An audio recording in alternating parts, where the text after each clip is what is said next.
सभी विद्यार्थियों का एक बार पुनः आपके अपने इस YouTube चैनल में बहुत बहुत स्वागत है। प्यारे बच्चों, अनिवार्य हिंदी कक्षा 12 की हम बात कर रहे थे और अनिवार्य हिंदी की मुख्य पुस्तक है आपके आरोह भाग 2। जी हाँ, मैं बात कर रहा हूँ, ये आपकी पुस्तक आरोह भाग 2 और इस आरोह भाग 2 पुस्तक के पाठ संख्या 6 की मैं बात कर रहा हूँ, शमशेर बहादुर सिंह। जी हाँ, बिल्कुल सही सुना आपने। छठा पाठ अपना प्रारंभ हो चुका है। इससे पहले हमने 1 से 5 पाठ पूरी तरह पढ़ लिए हैं, उनके प्रश्न उत्तर भी देख लिए हैं। यदि आपने पहले वाले वीडियो नहीं देखे हैं तो जरूर देख ले। आज हम आरोह भाग 2 का छठा पाठ हिंदी अनिवार्य कक्षा 12 का छठा पाठ शुरू कर रहे हैं, जिसका नाम है शमशेर बहादुर सिंह। जी हाँ, जब भी आपके सामने किसी बिंब धर्मी कवि की बात की जाए, जब भी आपके सामने उर्दू और हिंदी के दोआब की बात की जाए, जब भी आपके सामने मानवतावाद के समर्थक कवि की बात की जाए, जब भी आपके सामने प्रेम और सौंदर्य के कवि की बात की जाए, जिसने अपनी कविताओं में प्रेम और सौंदर्य का वर्णन किया, जब भी आपके सामने विचारों के स्तर पर प्रगतिशील लेकिन शिल्प की दृष्टि से प्रयोगधर्मी कवि, प्रयोगवाद और नई कविता के कवि की बात की जाए, तो आपके दिमाग में एक ही प्रश्न उठना चाहिए, वो कौन से कवि हैं? वो कवि हैं शमशेर बहादुर सिंह। जी हाँ, आज हम उन्हीं शमशेर बहादुर सिंह की कुछ परिचय, कुछ उनकी रचनाओं का परिचय, कुछ उनके जीवन के बारे में परिचय और उनका कवि परिचय आज हम यहाँ देखने वाले हैं। बोर्ड एग्जाम में भी आपके ये प्रश्न पूछा जाएगा, इसलिए आपको वीडियो शुरू से अंत तक देखना है। अंत में मैं पीडीएफ के द्वारा भी कवि परिचय को समझा दूंगा ताकि आपको लिखने में आसानी रहे, लेकिन समझने के लिए वीडियो पूरा देखना जरूरी है। और ये जो मैं समझा रहा हूँ, इसको एकाग्र होकर के देखें और सुने तो आपको बहुत फायदा मिलने वाला। जी हाँ, हम शुरू कर रहे हैं। यहाँ शमशेर बहादुर सिंह का कवि परिचय देख रहे हैं। आपके कवि का नाम है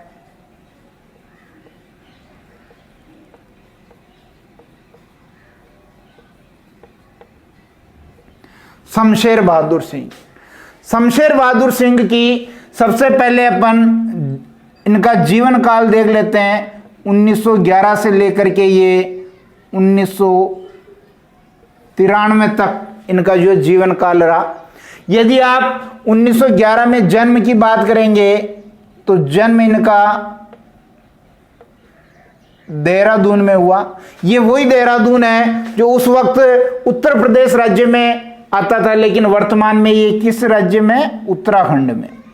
जी हाँ, बिल्कुल, ये उत्तराखंड राज्य में है। और 1993 में इनकी जो है मृत्यु हो गई, और मृत्यु कहाँ हुई? दिल्ली में। ठीक, जाट परिवार में इनका जन्म हुआ था। बिंब धर्मी कवि हैं। इनके प्रमुख विशेषता है कि ये कौन से कवि हैं? बिंब धर्मी कवि। जब भी बिंब धर्मी, बिंब का प्रयोग पूछे, बिंब धर्मी कवि के बारे में पूछे, एक ही उत्तर आपका आना चाहिए, शमशेर बहादुर सिंह। जी हाँ, बिंब, बिंब का शाब्दिक अर्थ होता है एक चित्र बन जाता दिमाग में, जिसे अंग्रेजी में हम इमेज कहते हैं, और बिंब का मतलब हिंदी में होता है शब्द चित्र। ठीक है, बिंब के बारे में हम कभी और विस्तार से जो है वीडियो लेकर के आएंगे। फिलहाल यहां समझ लें कि ये एक शब्द चित्र है। कवि अपनी कविताओं में इस प्रकार के शब्दों का वर्णन करता है कि आपके मस्तिष्क में एक चित्र बन जाता है, इसलिए उसे बिंब कहते हैं, शब्द चित्र है वो। फिर ध्यान दीजिए कि आखिर में ये बिंब धर्मी क्यों है? क्योंकि ये इनका संबंध जो है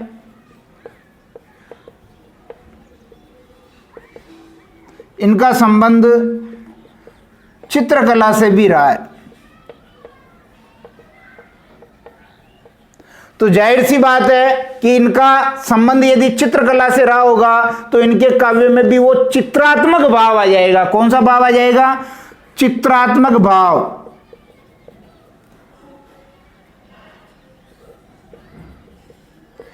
चित्रात्मक भाव इनके काव्य में आया है। ये अगर हम इनकी बात करें तो ये उर्दू हिंदी के दोआब हैं।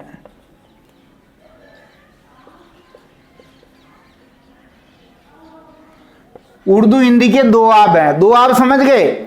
जहां दो नदियां मिलती है और वहां एक उपजाऊ क्षेत्र बन जाता है, उसे दोआब कहते हैं। जैसे गंगा यमुना का दोआब वाला क्षेत्र है, तो यहां दोआब वाला क्षेत्र उर्दू और हिंदी के बारे में बात की है। इन्होंने अपने आप को हिंदी यानी उर्दू और हिंदी के दोआब कहा, इसलिए उर्दू हिंदी का इन्होंने एक कोश तैयार किया, शब्दकोश इन्होंने तैयार किया।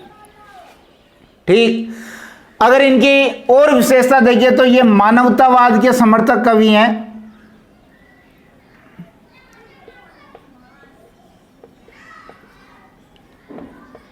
मानवतावाद के समर्थक कवि हैं। मानवतावाद के समर्थक कवि हैं। यदि इनके बारे में और हम बात करें तो ये विचारों के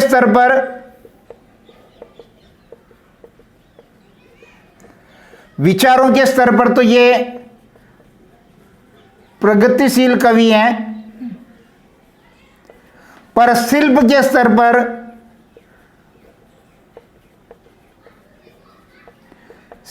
स्तर पर ये क्या हैं? प्रयोगधर्मी कवि हैं। और प्रयोगधर्मी कवि से क्या आशय है? प्रयोगवाद और नई कविता के कवि। ठीक है, एक विशेषता और आपके तुरंत दिमाग में आनी चाहिए कि शमशेर बहादुर सिंह का जो संबंध है ये दूसरे तार सप्तक से है।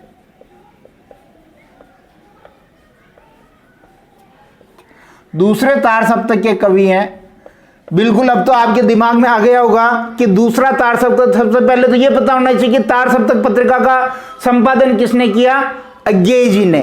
सच्चिदानंद हीरानंद वात्स्यायन अज्ञेय, उन्होंने ये संपादन किया।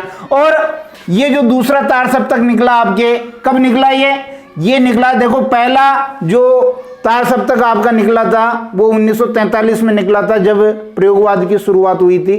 और उसके बाद 8 वर्ष बाद यानी 1951 ईस्वी में आपका दूसरा तार सप्तक निकला, जिसमें शमशेर बहादुर सिंह की कविताएं भी संकलित थी। और इस दूसरे तार सप्तक के प्रकाशन से इनको बहुत प्रसिद्धि मिली।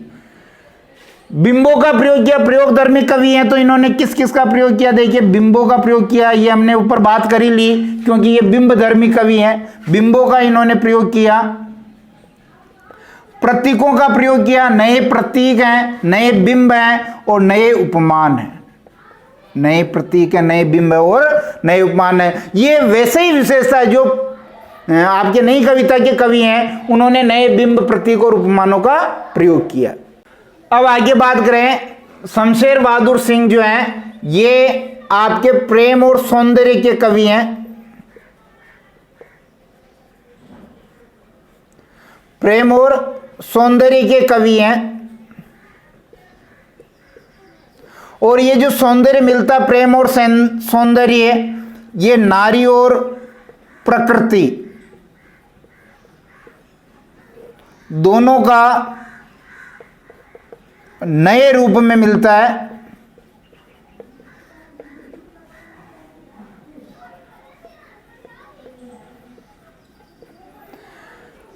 शमशेर बहादुर सिंह की और हम बात करें तो इनका शिल्प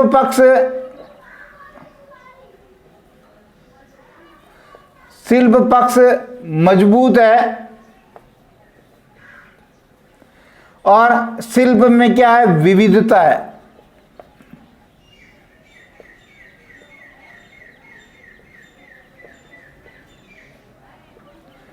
शिल्प में क्या है? विविधता है। शिल्प में इनके आपको विविधता देखने को मिलेगी। और अंतिम जो मुख्य विशेषता है वो यहां लिख देता हूं मैं, कि इनकी कविताएं संधि स्थल पर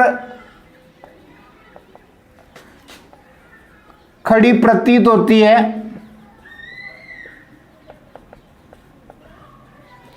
इनकी कविताओं की विशेषता है ये संधि स्थल पर खड़ी प्रतीत होती है। संधि स्थल यानी दो को जोड़ने वाला जो स्थल है वो संधि स्थल कहलाता है। एक तरफ आपके साहित्य है, चित्रकला है, दूसरी तरफ आपके जो मूर्तता है, उनको जोड़ने का काम ये संधि स्थल करता है। इस प्रकार शमशेर बहादुर सिंह के काव्य की ये कुछ विशेषताएं, उनके जीवन के बारे में कुछ हमने यहाँ पढ़ा।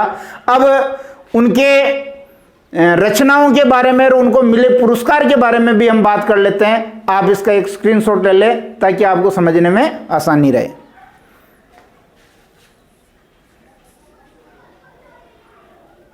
अब हम शमशेर बहादुर सिंह की कुछ रचनाएं और उनको क्या क्या पुरस्कार और सम्मान दिए गए उनके बारे में बात कर लेते हैं। रचनाएं इनकी बहुत इंपॉर्टेंट है, ध्यान दीजिए। रचनाएं कौन कौन सी है? कुछ कविताएं, कुछ और कविताएं, चुका भी हूं नहीं मैं, इतने पास अपने, बात बोलेगी, काल तुझसे होड़ है मेरी, उर्दू हिंदी का कोस या उर्दू हिंदी का दोआब, उदिता। ये इनकी महत्वपूर्ण रचनाएं हैं।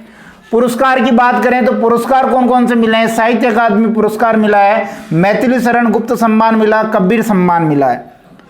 शमशेर बहादुर सिंह की जो कविताएं हैं उनमें आपको उर्दू के शब्द भी देखने को मिलेंगे। वो क्यों मिलेंगे?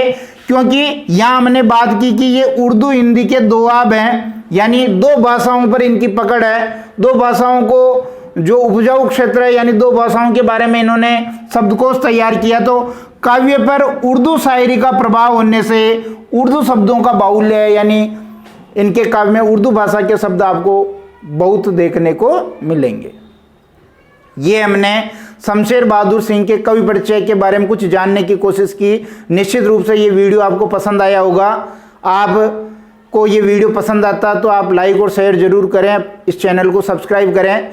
आपकी सुविधा के लिए मैं PDF के रूप में भी शमशेर बहादुर सिंह के इस कवि परिचय को यहाँ लिख करके समझा देता हूँ, ताकि आपको गृह कार्य करने में भी आसानी रहे, आप आसानी से उसको समझ सकें।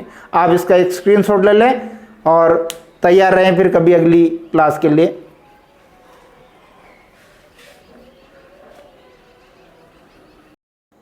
शमशेर बहादुर सिंह के कवि परिचय को PDF के द्वारा भी समझ लेते हैं। देखिए कैसे आपको जो है कक्षा 12 हिंदी अनिवार्य के पाठ संख्या 6 शमशेर बहादुर सिंह का कवि परिचय लिखना है। क्या लिखना है? कवि परिचय। बोर्ड एग्जाम में भी पूछा जाएगा, तो लिखेंगे। देखिए कवि परिचय लिख रहे हैं। शमशेर बहादुर सिंह का जन्म 13 जनवरी 1911 को देहरादून उत्तराखंड में हुआ था। उस वक्त का उत्तर प्रदेश आज का उत्तराखंड, तथा मृत्यु 1993 ईस्वी में हुई। हिंदी कविता में निरंतर प्रयोगशील रहने वाले, बिंब को काव्य भाषा के रूप में प्रयुक्त करने वाले, उर्दू हिंदी के दोआब, प्रेम और सौंदर्य के कवि शमशेर बहादुर सिंह आजीवन प्रगतिवादी विचारधारा से जुड़े रहे। आप अज्ञेय द्वारा संपादित दूसरे तार सप्तक के कवि रहे हैं। रचनाएं देख लेते हैं इनकी। रचनाएं देखिए, काव्य संग्रह में देखेंगे कुछ कविताएं, कुछ और कविताएं, चुका भी हूँ नहीं मैं, इतने पास अपने, बात बोलेगी, काल तुमसे होड़ है मेरी, और इन्होंने एक संपादन किया था उर्दू हिंदी कोश। और इसके अलावा एक इनकी रचना और है उदिता, ये भी इनकी ही रचना है। पुरस्कार देख लेते हैं। पुरस्कार कौन कौन से मिले इनको? साहित्य अकादमी पुरस्कार, मैथिली शरण गुप्त सम्मान, कबीर सम्मान, ये इनको मिले हैं। काव्यगत विशेषताएं यदि हम देखें तो काव्यगत विशेषताओं में देखिए, वैचारिक रूप से प्रगतिशील एवं शिल्पगत रूप से प्रयोगधर्मी कवि शमशेर को एक बिंबधर्मी कवि के रूप में जाना जाता है। इन्होंने अपनी कविताओं में समाज की यथार्थ स्थिति का भी चित्रण किया है। कवि ने प्रकृति के सौंदर्य का सुंदर वर्णन किया है। शमशेर की कविता एक संधि स्थल पर खड़ी प्रतीत होती है। यह संधि एक और साहित्य, चित्रकला और संगीत की है, तो दूसरी ओर मूर्तता और अमूर्तता की तथा इंद्रिय और इंद्रियतर की है। कवि की रुचि चित्रकला में होने के कारण इनके काव्य में चित्रात्मकता का भाव भी आ गया है। भाषा शैली देखेंगे। शमशेर बहादुर सिंह ने साहित्यिक खड़ी बोली का प्रयोग किया है। कथा और शिल्प दोनों ही स्तरों पर इनकी कविता का मिजाज अलग है। इनका शिल्प पक्ष मजबूत है। इनके काव्य में शिल्पगत विविधता देखने को मिलती है। इन्होंने नए बिंब, नए उपमान और नए प्रतीकों का प्रयोग अपने काव्य में किया। उर्दू भाषा के शब्दों का प्रयोग भी इनके काव्य में हुआ है। निश्चित रूप से ये वीडियो आपको पसंद आया होगा। वीडियो पसंद आता तो इस वीडियो को लाइक और शेयर करना और चैनल को सब्सक्राइब करना। धन्यवाद।